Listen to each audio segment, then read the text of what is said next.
సహజమైన కోరిక. ఒక భక్తుడు జిజ్ఞాసు భక్తికి ఎదిగితే తర్వాత దశ అయిన జ్ఞాని భక్తికి ఎదగటం చాలా తేలిక. అతను శాంతి, భద్రత, ఆనందాలు బాహ్యంగా దొరకవని, భగవంతుడే శాంతి, భద్రత, ఆనందాలను ఇస్తాడని గ్రహిస్తాడు. అతనిలో బ్రహ్మను తెలుసుకోవాలన్న జిజ్ఞాస బయలుదేరుతుంది.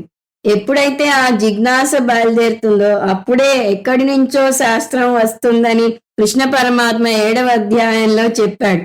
ఒక పువ్వు పరిమళించగానే ఆ సువాసనకు ఆకర్షింపబడి తేనెటీగ ఎక్కడి నుంచో వెతుక్కుంటూ వస్తుంది. నేను వికసిస్తున్నాను, నువ్వు వచ్చి నా మకరందాన్ని గోలు అని పుష్పం తేనెటీగకు ఆహ్వాన పత్రిక పంపనవసరం లేదు.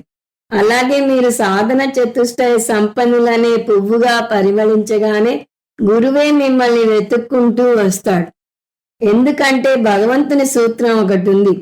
అది సహజమైన కోరిక తీరాలి. దాహం వేయటం సహజమైన కోరిక, దానికి భగవంతుడు నీరు ఏర్పాటు చేశాడు.